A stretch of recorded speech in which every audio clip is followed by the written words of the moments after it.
Hello and welcome to BIOS Builders. We are thrilled to welcome Jake Becraft, co-founder and CEO of Strand Therapeutics, to the show today. Thank you once again for joining us, Jake. Thanks for having me, Drew. Amazing to have you. Let's kick things off, Jake. Could you provide just a brief personal introduction on yourself? Sure. So I'm as they say, a scientist by training, which means that I used to do science and now I talk professionally. So I did my undergraduate at the University of Illinois from 2009 to 2013 and studied polymer DNA delivery vehicles. Sort of my frustrations with delivering synthetic DNA led me to sort of pursue other genetic medicine avenues when I got to MIT to do my Ph.D. in 2013. And so at that point, I sort of pivoted into messenger RNA, which is, we can talk about the ins and outs of mRNA versus DNA and what I saw attractive there. Joined the lab of Ron Weiss to build synthetic biology tools. Those synthetic biology tools were mostly focused on messenger RNA and messenger RNA genetic medicines. And then in 2018, we sort of wrapped a lot of that work together and began to sort of begin the process to spin the company out into Strand Therapeutics, which launched formally as a company with employees and funding and everything at the beginning of 2019. And so crazily enough to me, that was 4.5 years ago. So I've been the CEO of the company for 4.5 years. So now we're about 110 people here in Boston, right next to Fenway Park, and filing our first IND, going into patients at the beginning of next year, with a pretty exciting pipeline to follow it, all in the field of what I call next generation mRNA therapeutics. Incredibly excited. And as we talk about kind of this next gen approach, Jake, and just dive into Strand here, can you provide just a brief overview on Strand and who you are, what you do? Yeah, so Strand is a next generation messenger RNA therapeutics company. What I mean by that is what we're really interested in is what comes beyond vaccines and how do we get there? I think the mRNA vaccines and the advancements that led to them, both academically and industrially, were sort of like miraculous leaps forward in genetic medicine. And it speaks a lot to like their ability to execute there. However, that first generation technology is really insufficient to move beyond vaccines alone, right? The mRNA molecule, and we can get into how deep we want to go on the science of why I think the mRNA molecule itself, both from a scalability of manufacturing perspective as well as an ease of delivery to the cytoplasm perspective, has this incredible potential as a genetic medicine. But the first generation modified RNAs, like basically synthetic messenger RNAs that mimic our own mRNAs, are very hard to deploy in a therapeutic fashion beyond vaccines without new technologies sort of tacked onto them. And so we really answer the question of how does messenger RNA get specifically delivered throughout the body, and how does it get robustly expressed throughout in these various areas throughout the body.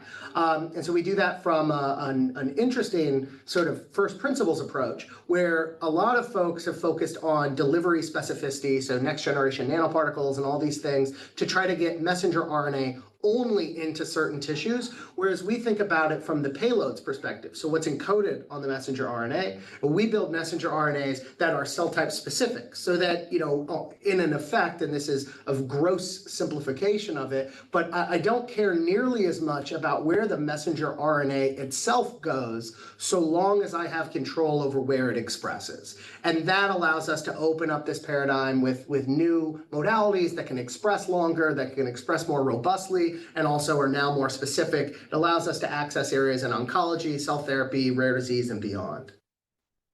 It's a great introduction to Strand here. And I think the approach that we're talking about with Strand is I'm excited to dive into technology with you later, Jake. It just to set our ground setting for our audience and just take a step back here. We'd really like to just dive into the origin story here for a moment with you, Jake. And so I know you mentioned you officially formed in 2019. This had been around for a few years prior to that. And just out of your recent collaborations with some of the most transformative, SynBio and life sciences labs at MIT, the Ron Weiss lab, but you also collaborated with Daryl Irvine, Dane Wittrup, among many others, just translating this next generation mRNA therapeutic. just this massive technology has been an amazing leap forward on this side. And I think just before we dive into the tech and before we dive into the platform itself, Jake, I'd love to just take a moment. Can you just take a step back, just tell us more about the genesis of Strand? What was the spark that just started it all for y'all? Yeah, it can almost be told in a few chapters, and I'll try to not be too verbose over. So in 2013, I came to MIT and I met a postdoc in Ron Weiss's lab named Tasuku Kitada.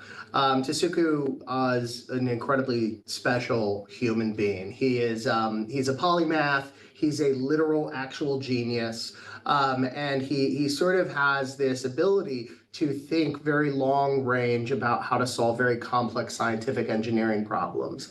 And so we were lucky enough to be funded by the DARPA Protect and Adapt programs. Those are the same programs. So in that class, there was our MIT group, which also included folks from BU and University of Colorado Boulder. And that was a sort of large, well-funded group that was led by Ron Weiss, Tasuku, and myself. And then there was another small startup that was being funded by the same program. It was called Moderna.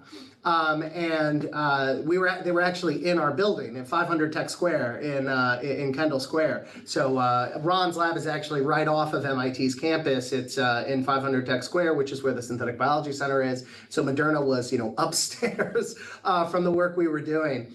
And in those days, what we were trying to think about is, what are the technologies that really enable the future of messenger RNA? I think in terms of what DARPA wanted, they wanted ways to immunize and rapidly vaccinate soldiers who have to go into war zones where there are all sorts of different diseases or even, biological warfare defense. And in order to do that, you need to have much more advanced technology than it takes to just build an mRNA vaccine. And so while not that is simple either, but while Moderna was being funded to build mRNA vaccines basically that then could be used in this sort of defense strategy, but then they also had other projects with the U.S. government in terms of pandemic readiness. Thank God they did.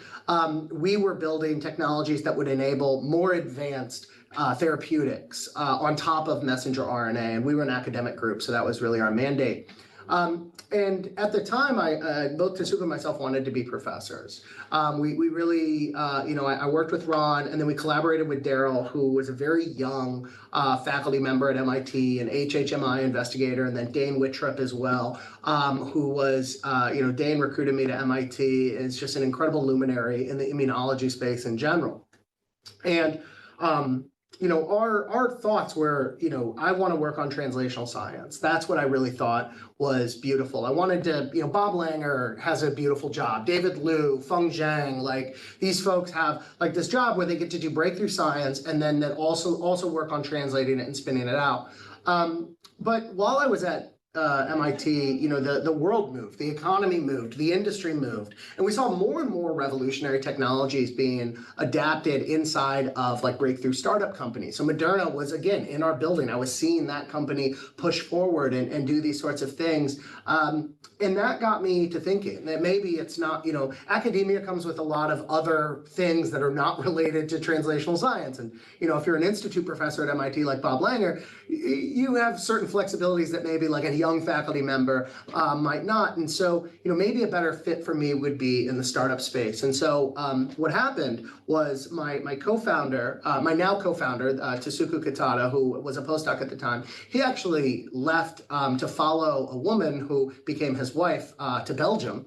And because there were no academic jobs in Belgium, he got a job at a hedge fund as an analyst. And he knew nothing about hedge funds or analysts or investing, but he knew everything about science. And again, he is a polymath genius. So he learned about analysis and pipeline and clinical trials and development. And at the same time, I started to explore venture capital. And so I started working on venture capital. I started engaging with Ron and Daryl and Dane, who have all, been parts of spin out companies before. Dane, very famously a co-founder and founding chief scientific officer of Adimab, one of the most famous antibody design companies in the world. talking to them about this technology, talking to them about these, and then I ended up interning at a series of venture capital firms. This is 2015, so it's a very different time than today is, I think, in terms of founder-led biotech and, these various nuclei and these different groups that really support PhD students and master students and scientists to have an entrepreneurial track. At the time, we were sort of building that car, right? We started the MIT Biotech Group just to expose people to those sorts of things, right, that existed. And so all of that culminated around a time when Tasuku reapproached me while we were finishing writing a paper that ended up being published in Nature Chemical Biology. And he sort of said, I've analyzed all of the IO landscape. I've analyzed the genetic medicine landscape. And the problem is all of these technologies have one of like three shortcomings. And, they're either not specific enough, they're not robust enough, or they don't scale. Like they're, oncolytic viruses can't be produced at large quantities cheaply, for instance. And most viral gene therapies have that problem. And he sort of said, our technology actually fits into if there's a Venn diagram of needs of these three different areas, we're right there in the center of meeting all three of them. And he approached me about it and asked me to help him get Ron on board to start the company. Ron was actually working on a different idea at the time, and so he was actually not super interested in this idea, which led me, with my 6 months experience in venture capital, to interning 10 hours a week to sort of say, well, I think I probably know everything about startups at this point, so we could start it and then we can ask him to join us. So that's kind of what we did. We just put the company together. We went back to Ron and Daryl after we actually had it sort of formed in a strategy. And then we just sort of got out there with, at the time, mRNA had really done well for itself. This is still pre-COVID, it was 2018. But we started to build this strategy. We started to talk to investors. We did these business plan competitions. Again, they were few and far between, and they weren't even specific to biotech at the time, right? There was no nuclei. There was no any of this. I never heard the word founder-led biotech. I just knew two of my friends had started companies. Jason Kelly had started Ginkgo, and Jason's like 10 years older than me. So his experience was Ginkgo early days was long. And then Alec Nielsen from the Voight Lab had started a company called Asimov, which had launched just a year before us. And Alec was 2 years in front of me at MIT. But, those are the only markers I had. Of course, there were other people starting companies at this time for whatever reason. Nabiha Salina was starting Celino at the time, and Eric Kelsich was starting Dino, and Lex Rovner was starting 64X, and Gleb was starting Manifold, and all of these companies were being started, but there was no community, so none of us knew. We knew each other, but we didn't even, we weren't collaborating to start these things. So it took us a long time. It took us 14 months to get the first round of funding. Now that was not a tight process, and there wasn't, we're just going back and forth, but we eventually did at the beginning of 2019 get our first round of capital led by Jory Bell at Playground Global. That was a $6 million seed round, which led to us, fully launching, spinning out, and then the company sort of got off to a start. I think that's the best introduction you could have had as well, all the way up to the 18-month buildup. I think is fascinating to me. And Jake, you've seen so many different iterations, even within the Boston ecosystem, right? Just talking about that was a long journey. I think now that you've seen Nucleate, you've seen some of these other communities form. I'd just be curious, as a side note, before we dive into Strand, do you have advice for other folks that are working within academia that are interested in entrepreneurship? Do you recommend them to get to industry? Do you recommend them, if they're considering their own company, starting their own founders, other recommendations or other thoughts around those 18 months about building up that skill to get you going and scale? Yeah. So one thing I think, I love, the founder-led biotech, the movement and the support and all of the excitement, the ideas. I love technical founders taking the reins, taking their technology out, and then being backed by people with money and experience that can help build the wall. If your company grows enough, like for instance, like mine has, if you're a technical founder, 20-something, 30-something years old, spinning out, you'll eventually build an executive team that's 15, 20 years older than you. It's sort of how it builds. And so you sort of need to build those networks around you. But I think that as much as I love the excitement around it, I think that the most important thing for folks to do is to really figure out what principles drive them, right? And you know, it's sometimes students, you know, who will reach out, or I'll be put in touch with, or I'll go, you know, to guest lecture at MIT or Harvard or something, or BU, talk to, like, you know, some of the graduate students. People are like, well, I really want to found a company. And I was like, well, what do you want to found? And they're like, I just want to found a company.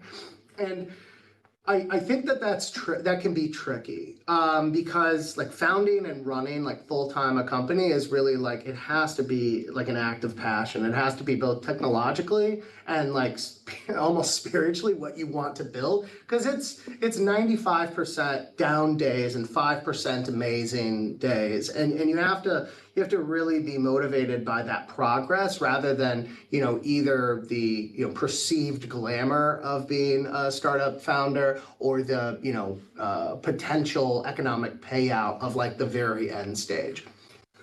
So I think like figure out, you know, what those are. And then if you are, you know, especially if you have that idea in hand, you have technology that you're passionate about, then you just need to plug yourself into these communities. And really, you should plug yourself into the communities in general. I mean, when I was trying to figure out what I wanted to do, it wasn't just venture capital that I dove into, right? I realized I care about translational science, and there's lots of ways to grease the wheels of innovation. There's nonprofits. So I went and talked to folks like Schmidt Futures and different groups like that. And there's policy. And so I got involved with the Science Policy Initiative at MIT, and went to DC and spoke to congressmen about scientific funding and immigration reform, and like things that could make a difference for innovation. And, you know, I mean, and I think that I could have found rewarding natures, and there are pieces of those things that I still do to this day, or still stay involved with.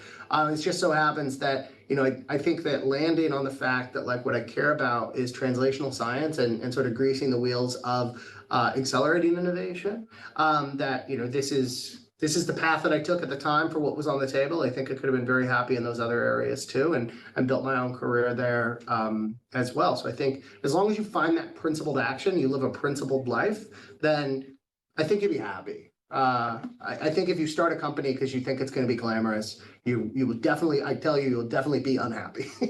Yeah, no, 100%. It's a really good call out for what you've seen, Jake, and just how you've built and looked at Strand. I mean, the dedication you and the team have had to scale this up in the past few years is absolutely phenomenal.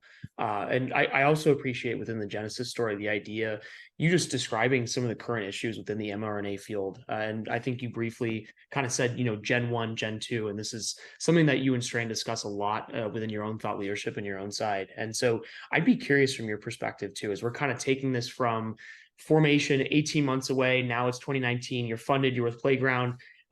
You're going to scale up at this point. I think just providing a little more ground setting context for our audience, maybe could you discuss just some of the more current difficulties within the mRNA therapeutics field, some of the spaces that you said, you know, hey, like this is something that is yet to be addressed, things that Strands is just targeted focusing on right now. Absolutely. So, you know, I think with messenger RNA, we've sort of seen like two types of therapeutics evolve. We've localized therapy, so like, you know, injected directly into like the arm, where the arm then creates like an antigen, and then you form an immune response. That's basically how the vaccines work. And then you have these liver targeted therapies. It's basically the same approach that like Alnylam took when they were using lipid nanoparticles, such as like an Onpattro, to do, you know, systemic delivery infusions. But then those LNPs, since LNPs tend to congregate in the liver in some percentage, what Alnylam ended up doing was, rather than try to engineer away from that feature, they sort of leaned into that and just, you know, so if, you know, a basic LNP will end up 40% in the liver. And so they're like, okay, well, I can't get that 40% to 0, but I can get that 40% up to 98. And so if I can do that, then I should just be in the liver. And that led to a lot of other folks. One, it led to some people in the industry believing that LNPs only go to the liver, which is a common misconception. But the other part of it is that, you know, it led to a lot of people targeting the liver with silencing RNA and other molecular therapies, even CRISPR, you know, in vivo CRISPRs, most of them, like Intellia's pipeline, early pipeline is editing in the liver. Verve's editing pipeline is in the liver, Beam as well. So that sort of gets you into this problem, which is, okay, there's a lot of disease on the table, but we can't figure out we can't figure out this new delivery modality. And the other issue, besides just like not delivering to these off-target tissues, is also delivering sufficient amounts to your target tissue. So if I get an LNP that can take 10% of my drug to my target organ, is that enough? And the question is like, well, it depends on what it's taking, right? If it's taking a modified RNA, probably not, right? Their vectors are very unstable. They're very short-lived. They're 24 to 48 hours, right? You get an mRNA injection, like a COVID vaccine, and you feel, that antigen is expressed and it makes you feel like crap for like a day, right? And then you're fine, because your immune system takes over and then the mRNA is gone, right? And you're fine, 2-3 days later. And that's so if you are trying to engage therapeutically, you need more expression, you need more potent molecules that express more of their payload per molecule delivered, and you need it to be for a longer period of time. For that, you need to sort of innovate on the modalities as well as innovate on this idea of specificity. And I'd say the hardest part about when we started Strand was, one, telling that story. Investors, especially at the early stage, don't like multifaceted stories. We've seen now in the next generation mRNA space, we've seen a number of players emerge with simple stories about what's new, right? We changed the shape of the mRNA. We changed, we put an antibody on the lipid nanoparticle. That changed it. And that's that's an easy track to follow. It's much harder, and these drugs are hard to develop because of it, right? Because what we need is actually, there's sort of multiple different areas of innovation that have to bring together one drug. I remember I was talking to John Leonard once, the CEO of Intellia, and asked, talking about the advancements that Intellia has delivered. And I think that what I believe about John's leadership at Intellia and sort of Intellia's leadership in the biotech sector is everyone looks at it and they see in vivo Cas9 editing. And they think that's like, that's one innovation. They want to think that that's one innovation. Okay, we had in vitro, we engineered the cells to like remove the sickle cell mutation, then we put them back, right? They think, okay, now we moved in vivo. It's just we change one thing and we move it. But really, I mean, you think about that, it's okay. So what is the Cas9? What is the Intellia's liver editing? Well, it's a lipid nanoparticle, and it's a complex of two RNAs. It's a messenger RNA carrying Cas9 and a guide RNA complexed in a single particle. And then you have the design of both of those aspects. And then you have the guide RNA design that has to limit off-target efficacy. And you have the Cas9 design that has to limit off-target cutting. And then you have like the mRNA sequence design of both like how to build that. And all of those pieces have to fold in together to make this in vivo thing work. And what I think like people don't understand is that's how complex drugs are made. And for our messenger RNAs, like in order to make them, there's a computational element and there's a data analytics that sort of informs how we build the circuits. And then there's a circuit technology, and there's the lipid nanoparticles that informs where they need to go. And there's the modality engineering that sort of enables the long-lasting expression of the payload when it's in the target cells. And all of that has to come together. It's a very sloppy story.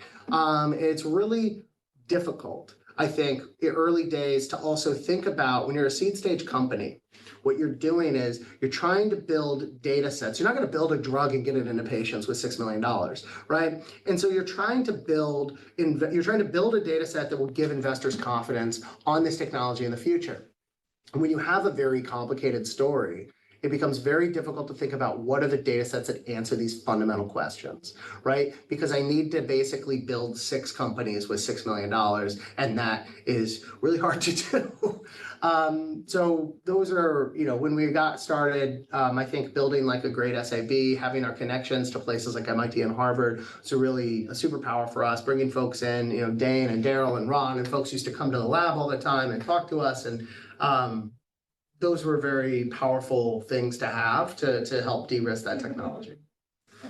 And I really appreciate you describing the complexity and the steps that have to come together for a technology like Strand to come together.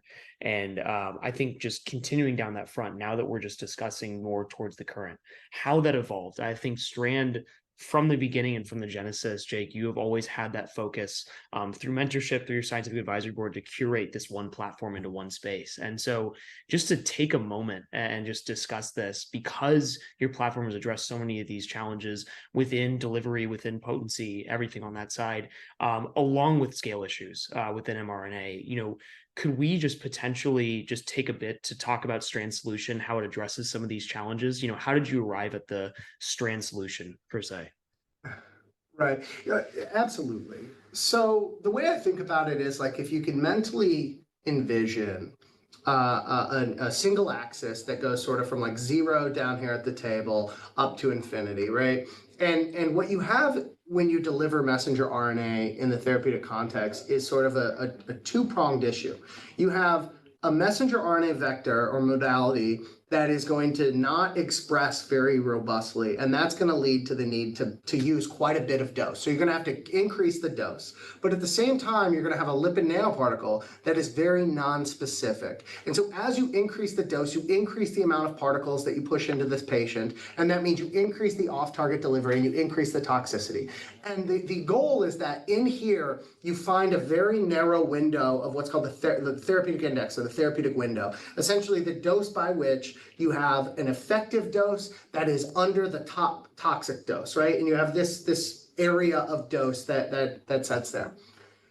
And with traditional messenger RNAs, because of those problems, this window is vanishingly small, if it exists at all, right? There's clinical data that suggests, from some of the first modified RNA-based drugs that have gone into the clinic in non-vaccine areas, that it's really insufficient, actually. As you try to get to the effective dose, you sort of cross the maximum tolerated dose, because that, the amount of dose required to actually stimulate a response it becomes too non-specific, and it gets into these other tissues.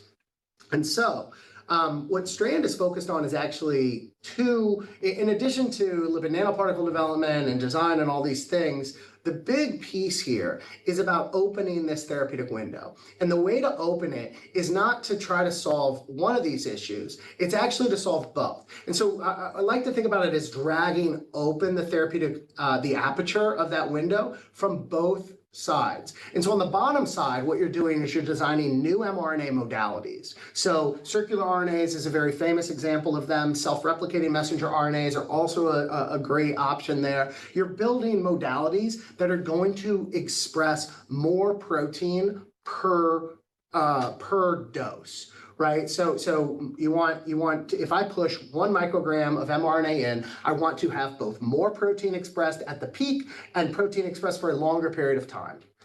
At the same time, though, now you've potentially complicated the problem with this better expressing molecule, because it is now going to express longer, it's going to express more. So you better be sure that molecule is specific. And so at the same time, you can increase the tolerability by building specificity into that molecule. And the industry for decades has tried to solve that with lipid nanoparticle engineering, stick modalities on the outside, antibodies, what have you.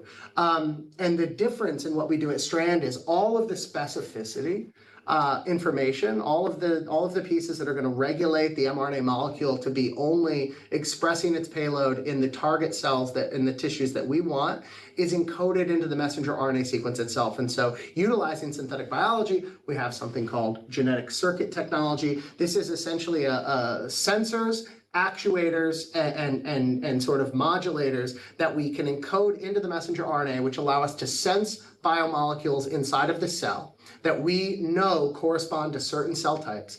And then based on the presence or absence of those biomolecules, it can actuate or turn on or turn off the expression of whatever payload we have put onto the messenger RNA. And that allows you to achieve like a specificity that allows you to, deliver a drug where only 30 or 40% of your messenger RNA LNP gets into the target cell type, 60% ends up somewhere else. But as long as you are sure that mRNA is not expressing in those other tissues, you can build a completely acceptable therapeutic index and not have toxicity in those non-target organs. I think that paints a really good picture of how you approach it. I was excited to dive into the gene circuit side, and just coming from the Weiss lab and the additions you all had from Strand. I know we discussed this in a podcast previously when we featured Ron. Some of the work and some of the future, I think that leads to a fantastic conversation, even on the future of the space. It's amazing to see companies like Strand that are really leading the helm in some of this new technology. It's just improved and increased so much. I mean, we're looking at your platform just more in depth. You're currently progressing this diversified portfolio right now, 6 programs. You have that IND coming up pretty soon. And while you're modality agnostic from your technology as a basis, you're initially focused on oncology in that area.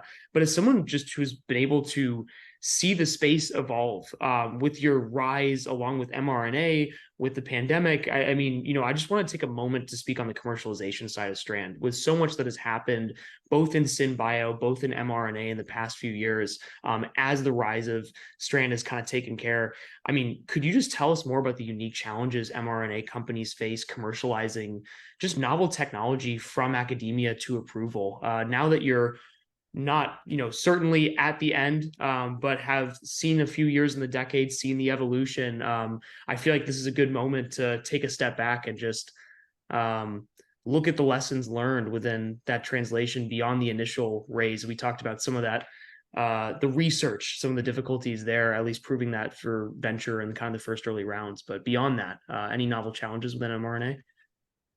So, yeah, I mean, with messenger RNA, with platform technologies in general, and synthetic biology enabled therapeutics as well, you have a lot of different pieces. So with synthetic biology enabled technologies, you sort of end up with this two-pronged platform challenge, which is you have to engineer your modality, right? Whether that's a bacterial that you're using to deliver therapeutics, whether that's a virus, cell therapy, whatever. And then you have to develop the synthetic biology technology, which allows you to actuate across it. You have to develop both, right? These therapeutics are still in their cell therapies, viral-based gene therapies, mRNA, they're all still in their very early days, where you can't really just rely on a CDMO or an outsourced agent to, create whatever molecule or whatever cell or whatever thing you want, and then you just dump your synthetic biology into that chassis. That doesn't exist. You have to build both.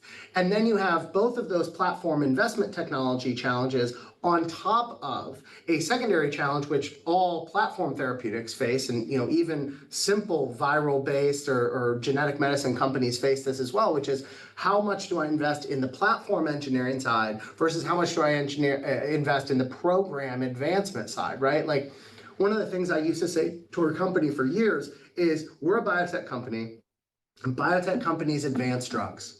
That's just what we do.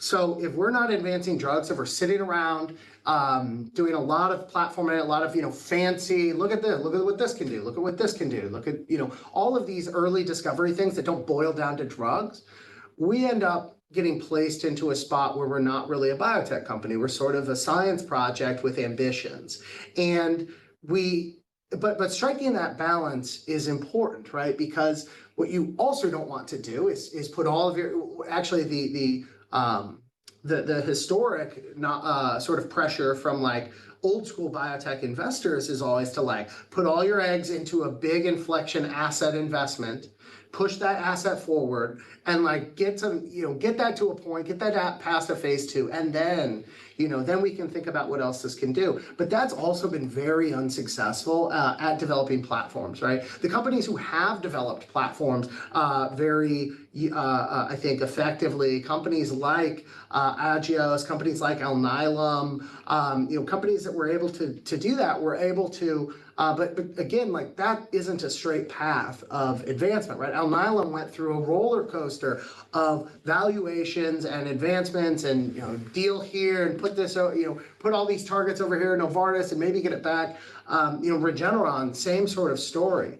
And so what you're constantly trying to do is strike these balances. I think that one of the things that other entrepreneurs should really be keyed into, and something that lessons learned, I think we would have spent a little more time prioritizing this a little bit earlier, but we're now at this stage where so many different pharmas show up at our doorstep simply from these conversations, from just knowing that we're out here, show up at our doorstep and sort of say, can you do X?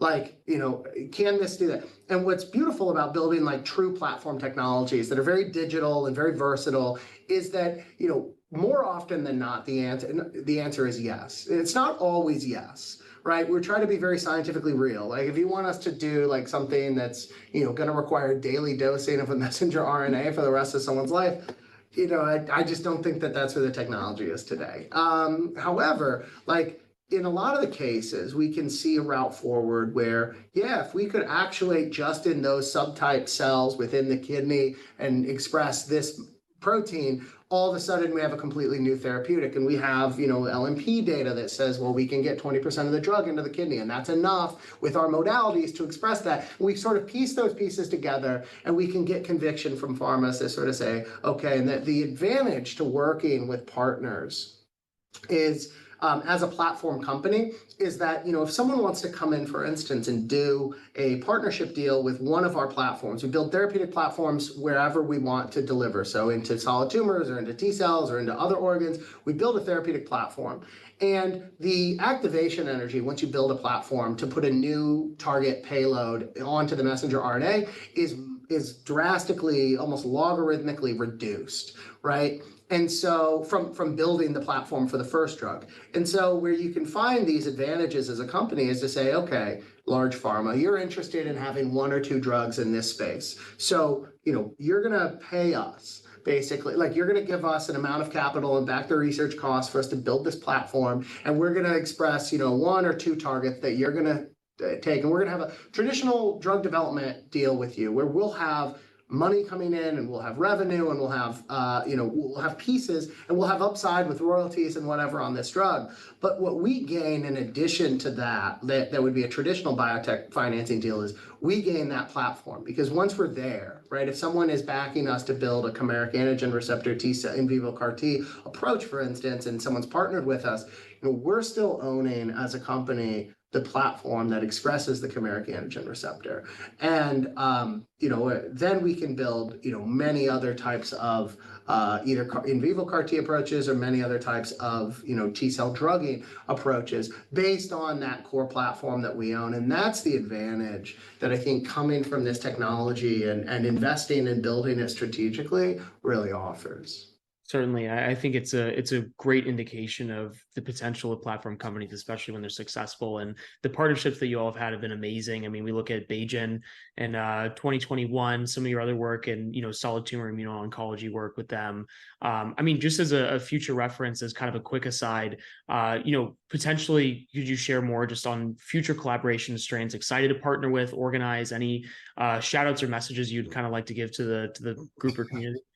I think a lot of provided that anyone in pharma BD is listening to this, I think a number of them may know that they're already talking to us under CDAs.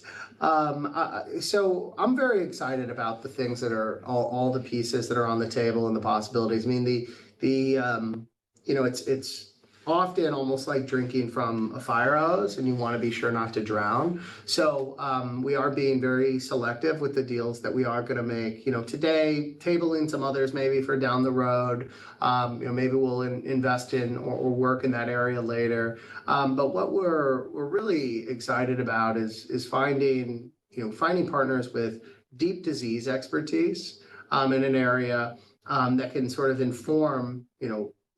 I like to say the ideal partner for us will tell me what I need to do where, right? And then we build the thing that does what where. So it expresses X in Y tissue for Z amounts of time, and that has a therapeutic downstream. We can build the infrastructure that sort of achieves that for really any protein that we want, any target, any payload, and that becomes a very powerful piece of technology and ability to actuate on. And so, across, our solid tumor IO pipeline, we're talking about, we've been very interested in things like IL-12 and other cytokine therapies, but of course there's all sorts of different interest across new payloads that can be used in the chassis that we've built so far. In the CAR T side, of course, we've demonstrated that we can build these in vivo CAR T approaches that are can be very active and actually kill liquid tumors as of right now. And so now the case is like, okay, well, which CAR do we want to put in there, and how do we want to progress that as a drug, right? And then beyond that, it's where else should these messenger RNAs go? Where should they actuate? What should they express?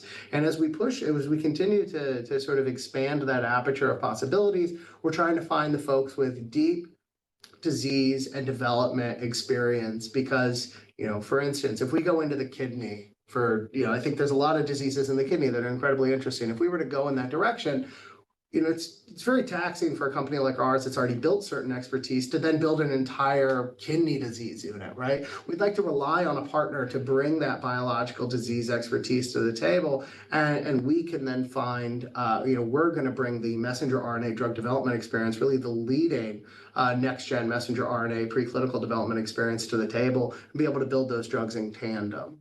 Yep, absolutely fantastic on the continuation there. And I think this really sums up the help and the assistance that your platform has actually created within the biopharmaceutical space. The need and demand for it is bigger than ever, as we've seen, especially post-pandemic. So it's amazing to see some of the work y'all have kind of carried through. And before we get too future facing, kind of on the look here, I want to just take a moment just to step back, look and review for a second on just Strand's just meteoric rise in the past few years.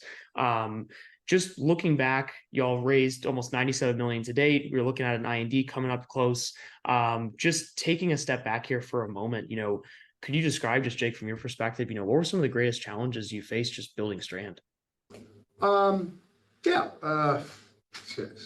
Number. I think early on we struggled to raise money, not because of our idea or our technology, but really why I think programs like Nucleate are so powerful for especially technical young entrepreneurs who haven't been out in the world is, it can help folks learn how to talk about their technology, right? Scientists, the thing that I think is cool about the technology that we're working on here, like the thing that got me really excited, like last Friday, for instance, in this room, I sat here and someone came in and showed me some data, got me really excited. It's very esoteric and it won't really get anyone else out of bed. Like it might get our board excited because they understand the challenges of what we're trying to address, but it's certainly not like slide 5 in a pitch deck. As excited as I am about it. And I think that coming out of my Ph.D., that was the story I wanted to tell, and I didn't really understand how to lead someone. I think the big challenge there is that you have to get someone to care before you can get them to learn, right? And so all of this technology, any biotech company's technology is fairly complex. And so you have to really motivate why should you care before anyone will learn what the complexity is that makes it differentiated. And so that's I think one piece that I really had to learn early on. I think that I continue to learn how best to communicate the story of Strand over time. And I think not working at the bench for the past 4.5 years and being involved in the day-to-day data has also helped me take a step back from all of that. I think the other piece of it is just learning how to really build an organizational culture, right? I think that when we started Strand, we wanted to not just build a biotech company with differentiated technology, but we really wanted to build a different biotechnology company, right? There were not a lot of founder-led companies. There were certainly not a lot of therapeutic-oriented, young founder companies. It was even a challenge hiring people when we first started because, everyone's looking at like a Third Rock company or an Atlas company or a flagship company and like these name brands and these, very experienced executive teams. And here comes me, 27 years old, like, hey, like, would you like to come work at this company with me? and it's, it attracted, I will say of the 7 people we hired that first year, 6 of them still work at Strand. So I think that it can be very powerful and it can get you the people that are perfect for your stage and what you're doing. But, that is a challenge when you're building that. But as we built it, we really wanted to have, I wanted to have a collaborative, flatocracy merit-driven organizational culture. I wanted people to feel free to tell me that I was wrong in a meeting. And anytime I feel like that is slipping, I really tried to put an end to it so that we could continue to have this, like, the thing is, once you cross 20 people, you can't have a total flatocracy. You need structure. You need reporting structure in order to make decisions, in order to disseminate information.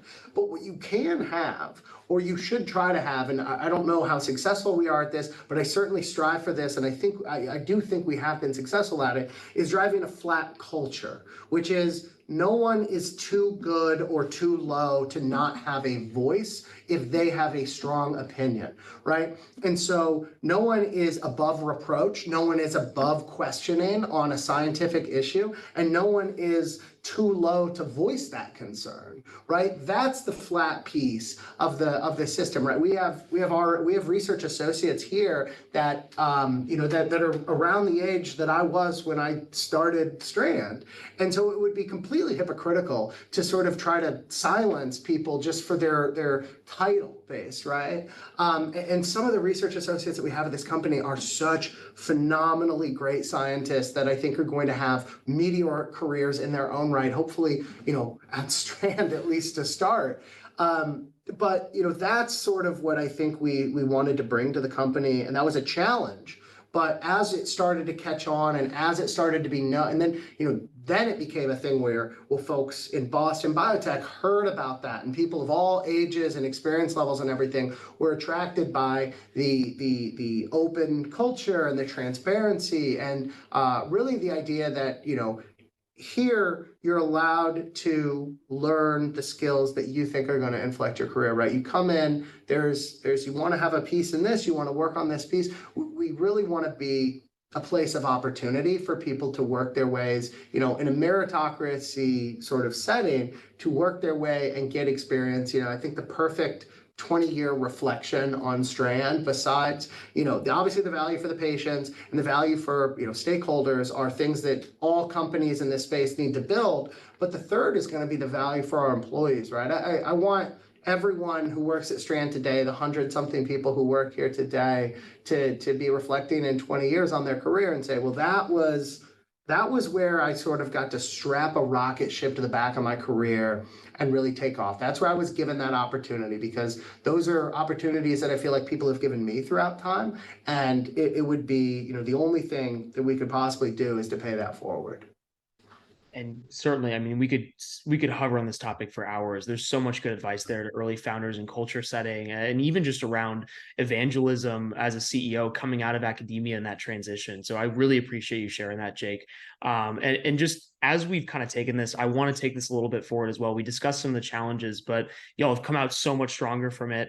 And just discussing your approach to date, I really just want to go to the future here. Just what's coming next for y'all? What can we expect? How can our audience kind of follow along and hear from you and expect you on the story for the next couple months here? Well, yeah, so you touched on the fact we're filing our first IND this year.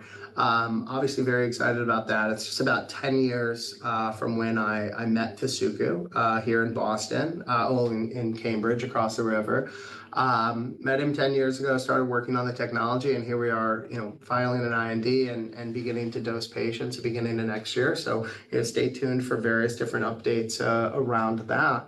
In addition, right, the pipeline now, the technology, this two-pronged platform investments that we've had to make over time, they're both advancing and coming together in a really elegant way that both empowers the current pipeline that we have that people can see on our website, as well as I think really opens the door to future work with other partners, with other stakeholders and folks like that. And what we're really trying to figure out and leverage, and we're in discussions with a lot of these pieces, so people should be expecting this before too long, as we'll be announcing more of those deals and sort of what we're putting together, and sort of areas that we're both diversifying our current various different therapeutic areas, so building more drugs with the chassis that we've created today with new targets, as well as creating new chassis for new tissues throughout the body, right? I mean, truly, I think success for us scientifically is to crack the nut on how to get messenger RNAs therapeutically into as many areas of the body as possible, so that we can open up, so that we can treat things like, cardiac diseases and CNS diseases and kidney diseases. And being able to innovate there is our sort of North Star. And we're going to continue to find ways through partnerships, through new investing partners, and just general development to continue to move in those areas. It's incredibly inspiring. And I definitely want to focus for the last few minutes here on just some of the future facing questions on future of Strand, future of the mRNA space from your perspective. Jake is just someone who has been able to be so influential in the space in the past few years in its rise and growth, just both globally and within Strand itself. The technology you've developed is just amazing, along with the team and the culture you put together. But just coming to a close, just a few rapid fire questions just to cap things off here. As we're discussing future facing, it's 2050. Could you describe, really starting just with the SynBio landscape within human health and disease, as someone who's been in the space in academia, now in industry, what challenges have we addressed, what diseases have we treated, where are we going from then and now from your perspective? Synthetic biology is just such a new area. I think people just heard about it a lot, and people always assume that it's this like huge piece, and it is. There's a lot of work and a lot of great pieces, but early on, synthetic biology was mostly focused around like biofuels and different sorts of bioremediation. It was all in bacteria. Even when I started my PhD was just when a few people like Ron Weiss, Wendell Lim at UC Berkeley, some of those folks were really starting to pioneer the adaptation of synthetic biology tools into mammalian systems, which is the first step to getting to synthetic biology-powered therapeutics, which we're just starting to see come forward, right? I think Strand will be one of the first, if not the first, real genetic circuits that are, these engineered genetic sequences for that will lead to higher specificity, that will lead to higher safety, that will lead to higher efficacy of therapeutics. But we'll probably see a lot more of that coming forward in synthetic biology, as at the same time these genetic medicines have really grown up as well. We understand the limitations of AAV. We understand the limitations of cell therapies. We understand all of these different pieces, and we can try to actuate around there and actually start to solve their issues with the tools that have been built over the last decade and a half of mammalian synthetic biology. In the messenger RNA space, I think the same thing. I think that folks are finally starting to realize that we're going to need new advances in technology to really deliver on this promise. I will say that I'm very biased on this, but I think that Strand has, quite a unique outlook that maybe is, it's certainly the way I would do it, because it's the way we have. I would hope so. But to continue that on, Jake, I love that you're even describing just the future of mRNA from your perspective as well. Still keeping it maybe in 2050. Where's Strand? Where do you all want to be? Where do you see yourself at that point? Best case scenario, I think what I really admire when I look at the biotech landscape and I look at people that I truly think are revolutionary leaders that have really impacted the future of medicine are people who have built generational biotech companies, right? Things that have lasting staying power. Genzyme, Genentech are the first generation, Alnylam, and even Moderna of this newer generation of companies, Agios, Regeneron, even, right? Like these companies that built technology that had multiple different use cases and continued to go all the way to the commercial stage and continue, a real generational biotech company. I think there's something like 6 biotech companies of all time that have ever had de novo started technologies that resulted in 5+ approvals. I think Alnylam just crossed that threshold. And to me, when I look at folks like John Maraganore or Len and George at Regeneron, or some of these influential leaders who built these companies over time, in the best case scenario, that's what I think, that's what I want to build, because that's how we sort of inflect a new modality of medicines into the world. There will be other, mRNA is going to be a future cornerstone of medicine, right? I think that there wasn't even a winner take all for the mRNA COVID vaccines, right? There were multiple companies that did exceedingly well. And so I think that, as we continue to see mRNA advance, we're going to see a lot of different companies come forward, and some will be, some will fail, some will be the wrong approach, some will be, sort of the wrong piece to come up, but we'll see that build. And success in 2050 is that Strand is a cornerstone of the biotech ecosystem, right? A major company. 27 years from now, I think, we'd be continuing to advance, like the Regenerons of the world. I think, that would make me as happy as possibly could be. Maybe I'll, hopefully I'll still be there. I love this job. I have no plans to leave. I hope so. We hope to follow along on the sidelines as well. It's so exciting to see just the growth of yourself and Strand, Jake. It's just amazing. This has been a fantastic hour. Any just closing thoughts, shameless plugs you want to share with the audience as we're wrapping up the episode here? No, I think that, depending on who the listeners are, to the would-be entrepreneurs or the starting entrepreneurs or the small, just starting the technical level expertise of their careers, I think that people, I think that people should be shameless in their ask for help. They should talk about what they're doing constantly. People are always scared about sharing their ideas as if someone's going to steal it. And I think that the real side of it is, if you make it real by talking about it, and you find help and advice and the people who can help build this with you by talking about it. So I think do that, live a purpose-driven life. And really just work on technology where you think that it has the potential to actually have some sort of change in the world for the better, and be aligned to create value. Don't just participate in the creation of value, right? Don't just be along, you can latch onto the side and make money that way, and if that's what they want to do, that's fine, but I think that, for this, we really need to get the smartest people in the world trying to really create things that are valuable for society. And that's how we sort of live in the world that I think all of us want to live in the future. 100%. Couldn't think of wrapping up in a better way, Jake. We know you're on Twitter. We know you have, some great presences out there on social media. How can our audience, follow more about your own work, Strand's work? How can they reach out to you? Yeah, Strand as a company has both a Twitter and a LinkedIn presence. We try to keep updated about both the scientific based updates at Strand, as well as just the general ongoing post photos about different fun things that people do here. At the same time, they're of course welcome to follow me on both platforms as well. That's where I keep most of my activity. I guess it's x.com now or whatever now, but whatever. I'm usually there. Trying to speak. I don't mean to be rile anyone up. I just like to speak about the things that I think are happening in the industry and voice my opinion. And if you want to listen to that, then you're welcome to follow me. And if you don't, I won't be offended.